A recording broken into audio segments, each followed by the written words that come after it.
ए और बी की आयु का अनुपात 3:2 है। 10 वर्ष बाद उनकी आयु का योगफल 80 होगा। उनकी वर्तमान आयु क्रमशः कितनी होगी? तो हम मान लेते हैं कि 3x और 2x, तो इन दोनों का योग कितना हो जाएगा? 5x। अब 10 वर्ष बाद तो दोनों की एज बढ़ेगी ना, जब दोनों की बढ़ेगी 10 वर्ष तो 20 हो जाएगा। तो यही बोल रहा है कि 10 वर्ष बाद उनकी आयु का जो योग है वो 80 हो जाएगा। तो यहाँ से 5x बराबर कितना हो जाएगा? 60। देन x इज इक्वल कितना हो जाएगा? 12। अब बताना है कि उनकी वर्तमान आयु कितनी है। भाई वर्तमान आयु यही तो है, तो वर्तमान आयु कितनी हो जाएगी? 12 तिया 36 और 1 की हो जाएगी 12 दूनी 24। यही आपका आंसर है। तो यहाँ से ऑप्शन क्या हो जाएगा? B correct.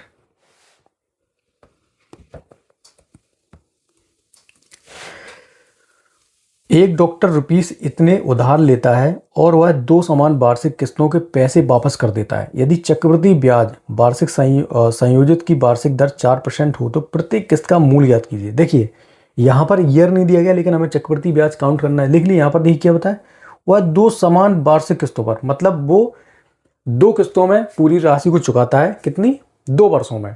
यही तो हमारे पास क्लू है। तो कैसे निकालते हैं हम? ए बराबर कितना हो जाएगा टोटल? देखिए पी ऑफ 1 + r/100 की पावर n, यही होता है फॉर्मूला।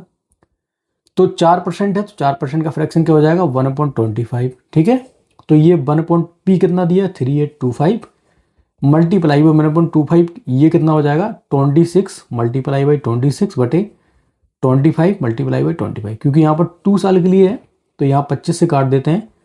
25 से कम 25, फिर कितना बचेगा? 13। तो 25 पंचे 125 और 25 दिया 75, 153 हो गया ये। तो 153 मल्टीप्लाई बाई 26 और यहाँ पर 25 और आ गया अभी, तो उसको भी सॉल्व कर लेते हैं। देखिए कितना आ जाएगा? तो ये 25 छक्का 150 हो जाएगा, लगभग 6 के समान ही आ गया। बस इसको इतना ही कर लेते हैं। और 26 का जो स्क्वायर होता है वो कितना होता है? 676 मल्टीप्लाई बाई 6। तो 6 × 36, 3 6 7 42, 3 45, 4 6 6 36 और 3 4 कितना हो जाएगा? 40। तो 4056 क्या आ गया? टोटल आ गया। अब इसको वो समान वार्षिक किस्तों में देता है। ये टोटल अमाउंट बना उसका 2 साल बाद, तो इसमें 2 का डिवाइड करा देंगे तो कितना आ जाएगा? 2028। ये उसकी क्या हो जाएगी? वार्षिक किस्त। और हमसे एक वार्षिक किस्त पूछी गई है, तो कितना हो जाएगा? 2028। डी यहाँ से क्या हो जाएगा? करेक्ट। वह छोटी छोटी संख्या ज्ञात कीजिए जो 24 से भी कट जाए, 48 से भी और 60 से भी पूर्णतः विभाज्य हो। अब देखिए यहाँ पर अगर देखा जाए तो 24 जो है, 240 जो है वो 24 से भी कटेगा, 48 से भी कटेगा और 60 से भी कट जाएगा। अगर 120 की स्थिति है तो 120 तो हो नहीं सकता और 0 तो हो ही नहीं सकता, और 48 भी कट जाएगा। लेकिन हमें छोटी छोटी बतानी है। जब छोटी छोटी बतानी है, जब 480 भी कट रही है, तो कौन सा हो जाएगा आंसर? बी वाला।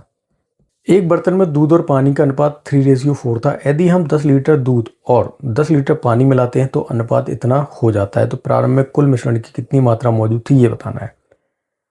तो 3x + 10 हमने दूध मिलाया और दूध पानी कितना है? 4x, तो इसमें भी हमने 10 लीटर दूध मिलाया, तो फाइनल क्या हो गया? रेशियो 4.5 हो गया। ठीक है, इसको सॉल्व कर लेते हैं। तो 15x + के कितना हो जाएगा? 15 बराबर ये 16x + कितना हो जाएगा? 40।